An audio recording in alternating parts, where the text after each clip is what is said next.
Divine Oracle, Unwritten Words Behind My Novel. The Historical Blueprint of a Great Argead Saga, ALEXEIN. Volume 1, Telesias, The War Dance. By Makāula Nakae. Audio Essay. Episode 9, Polyxena, Myrtale, Olympias, The Shield of the Bloodline. Welcome back to Divine Oracle, Unwritten Words Behind My Novel. I am Makāula Nakae. To truly understand the internal architecture of the Argead dynasty, we must dismantle the highly sensationalized patriarchal mythology surrounding its most formidable queen. She's known to history by many names: born Polyxena, initiated as Myrtale, crowned as Olympias, and later called Stratonus. She was the daughter of King Neoptolemus I, a princess of the fierce Molossian house of Epirus, a royal line that proudly claimed direct descent from the mythic warrior Achilles. Entering the Macedonian court as the fourth of King Philip II's 7 strategic wives, her positioning was immediately volatile. While mainstream histories flatten her into a caricature of a wildly jealous, emotionally unhinged foreign which, the raw political reality, reveals an exceptionally sharp, intensely protective sovereign. Her entire adult life was a brilliant, unyielding defense of her son Alexander, born in 356 BCE. She operated as the ultimate shield, ensuring his physical survival in a pelicourt, crawling with predatory lowland barons, and shifting royal households. The Ancestral Framework, a web of sovereign power? To comprehend her iron will, we must look closely at her immediate family matrix, an elite network defined by survival, territory, and ancestral pride. 1. The paternal line. Her father, King Neoptolemus I Street of Epirus, ruled over the Molossian tribes with a clear strategic focus. While his kingdom was viewed as a rugged periphery by the southern city-states, his leadership was vital in establishing internal stability and forging the early diplomatic alliances that protected Epirus from catastrophic Illyrian invasions. Upon his death, her paternal uncle, King Epirus, seized the throne. Epirus was a consummate political player who carefully balanced regional diplomacy, eventually arranging the high-stakes marriage between his young niece, Polyxena, and the rising military star of the north, Philip II. 2. The maternal and fraternal matrix. While her father's actions are preserved, the exact historical identity of her mother remains entirely obscured by the systemic gender biases of ancient scribes. We know only that she was an elite Molossian princess, ensuring that Polyxena's birthright was double-locked within the royal lineage of the Aeacidae. Her sister Troas was wed directly to their uncle Epirus to consolidate the crown, while her younger brother, Alexander I of Epirus, born around 370 BCE, grew up to become a formidable, expansionist military king in his own right, launching massive campaigns into southern Italy, before being ultimately overshadowed in the historical record by his world-conquering nephew. The sacred metric, snakes, and sovereign authority. Ancient sources, most notably the moral biographer Plutarch writing centuries after the facts, focus obsessively on her religious devotion to the ecstatic mystery cults of Dionysus. She is routinely depicted as an intimidating, terrifying figure who handled massive, domesticated snakes during nighttime religious ceremonies. While the conservative Macedonian nobility viewed these intense, Epirot religious practices as exotic, wild, and dangerously extreme, Polyxena expertly utilized her sacred status. In the ancient world, religious authority was political power. By positioning herself as a premier initiate who walked alongside the gods, she constructed a psychological armor around herself and her children, cultivating a reputation for divine protection that made her political enemies hesitate before striking. Historical accuracy audit, piercing the early haze. As a historical novelist, navigating Polyxena's childhood presents an extraordinary, near-impossible challenge due to a simple, unyielding reality. Her youth is an absolute blank slate.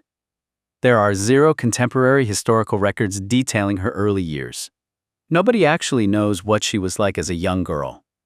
Because of this total vacuum, everything written about her youth, whether by ancient Roman biographers or modern pop history authors, is a speculative guess, an exercise in working backward from the fierce, brilliant political operator she became as an adult. In some modern popular narratives, you will encounter the dramatic claim that Polyxena was already functioning as a seasoned political advisor within the Molossian court at the raw age of 13. Through a strict historical lens, we have to recognize this as pure guesswork. Yet, we shouldn't dismiss the core idea out of human arrogance.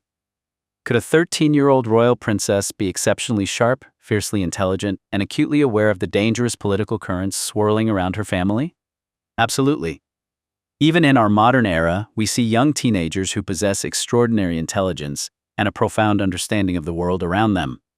Human brilliance is not restricted by age, and a young girl growing up in a high-stakes royal court could easily have been a remarkably perceptive observer.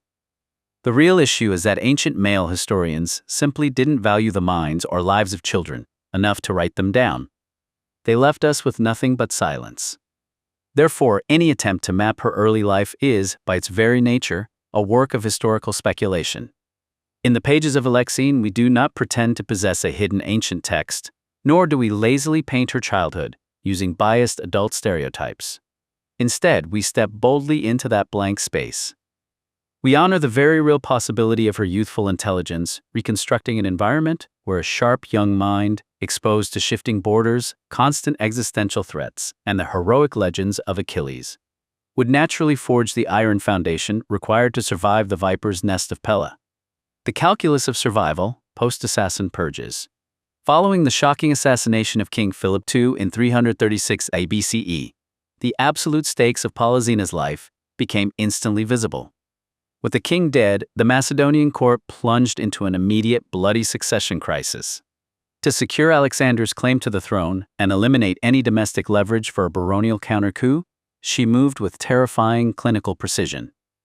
She orchestrated the swift execution of Philip's final young wife, Cleopatra Eurydice, and her infant daughter, Europa. Modern straight-washed histories attribute this purge to blind, unhinged female vengeance and sexual jealousy. This is a profound misreading of statecraft. Polyxena's actions were driven by the cold, rational mathematics of dynastic survival. In Macedonia, an active rival branch of the royal family, backed by a powerful lowland general, like Achilles, was a permanent death sentence for her son. By completely eliminating that lineage, she stabilized the succession, protected the Argead line, and cleared the path for Alexander to march into Asia. Years later, during the brutal wars of the Diadochi, she would draw her armor back on, returning to Macedonia to command troops and execute rivals, to defend the royal rights of her young grandson, Alexander IV, against the predatory ambitions of Cassander. Compassion for the silenced. Realizing how deeply distorted her legacy has become, over 400 years of patriarchal reporting brings a profound sense of creative responsibility. Ancient male historians consistently judged powerful women with immense harshness, treating their political actions as monstrous deviations from nature. They deliberately reduced a woman's entire world to insignificance when compared to the deeds of men. In ALEXEIN, my mission is to have the compassion to rectify these systemic inaccuracies.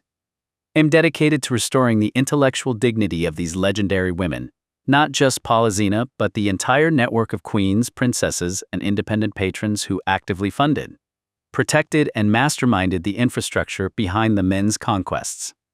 By weaving authentic queer, non-binary, and transandrogy narratives, like the complex journey of the Persian courtier Bagos II, alongside the geopolitical maneuvers of the kings, we challenge the artificial heteronormative boundaries of history.